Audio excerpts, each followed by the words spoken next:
మహిళలపై అనుచిత వ్యాఖ్యలు చేసిన వ్యవహారంలో జర్నలిస్టులపై కేసులు నమోదు చేసిన ప్రభుత్వం దూకుడుగా ముందుకెళ్తోంది.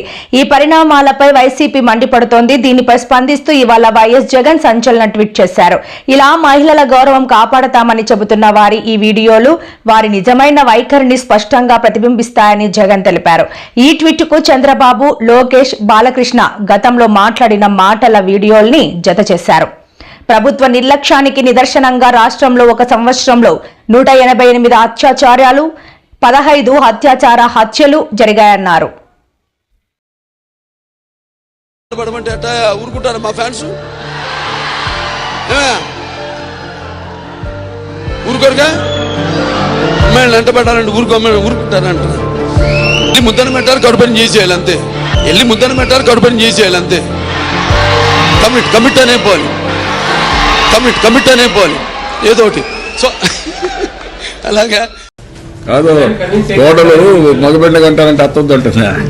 తోటలు మగబిడ్డ కంటారంటే అత్తొద్దు అంటున్నా. వాడి పేరు నాకన్నా మీకే బాగా తెలుసు. ఆ బ్రోకర్ గారు ఈ రోజు లేచి మాట్లాడతాడా మహిళలు కించపరిచేదంగా ఉంటుందిరావే? ఎక్కడ పోతారు? మనం కార్యకర్తల బాధ ఉంది, మొదటి రోజే బతికెళ్ళచ్చు కదా అని, మొదటి రోజే బొక్కలేయచ్చు కదా అని. అది 2 నిమిషాలు పని తల్లి. కానీ నేను కోరేది మిమ్మల్ని అందరినీ జరుగుతున్నాయి ప్రజల్లోకి తీసుకెళ్లాలమ్మా. ఎట్లా అడుగడుగున మహిళలను అవమానిస్తూనే ఉన్నారు. భారతీయుని అవహేళన చేయడం, అవమానించడం అనేటటువంటి కాన్సెప్ట్ చాలా రోజుల నుండి ఆంధ్రజ్యోతి చేస్తుంది. టార్గెటెడ్ గా చేసుకొస్తుంది కావాలని చెప్పేసి. చూడండి, హెడ్డింగ్ భారత్కి భూహారతి అని పెట్టారు. ఎంత నీచానికి దిగజారిపోయారు వీళ్ళనంటే, ఎంతకంటే దిగజారాలే అన్న ప్రతిసారి దిగజారిపోతూ ఇలాంటి హెడ్డింగ్లు పెట్టి రాస్తా ఉన్నారు. తెలుగుదేశం పార్టీ వాళ్ళు కూడా ఇలానే భారతమ్మ గారిని హారతి అని చెప్పి ట్రోల్ చేస్తూ వాళ్ళు ఒక రాక్షస ఆనందాన్ని పొందుతున్నారు. జరుగుతున్నాయి ప్రజల్లోకి తీసుకెళ్లాలమ్మా. విజయమ్మ గారిని విజయమ్మ అని పిలుస్తారు, భారతిరెడ్డి గారిని భారతమ్మ పిలుస్తారు. మరి వీళ్ళ అమ్మ అని పిలిచిన భారతమ్మ అని పిలిచిన వాళ్ళకి వీళ్ళ నాన్నలకి ఏమవుతాడో ఒక్కసారి మనం కూడా ఆలోచన చేసుకోవాలి. జరుగుతున్నాయి ప్రజల్లోకి తీసుకెళ్లాలమ్మా. రోజా నా దృష్టిలో పందితో సమానం.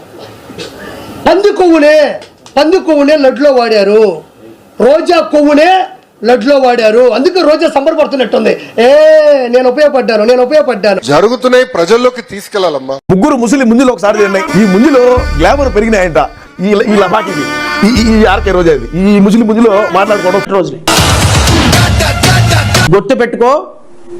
2029 తరువాత మీ జీవితంలో మొత్తం చీకటి రోజులే. ప్రజాస్వామ్య రాజ్యాంగమే 2029 తర్వాత ఈ దేశంలో, ఈ రాష్ట్రంలో మీ ఆనవాళ్ళు కనపడితే ఇంక అది మీ కర్మ. ఆనవాళ్ళు కనపడితే నేనైతే అనుకోవటం లేదు. ఎందుకంటే ఒక రెడ్ బుక్ రాజ్యాంగాన్ని సృష్టించినటువంటి మీకు ఈ ప్రజాస్వామ్య దేశంలో బ్రతికే హక్కు అయితే లేదు.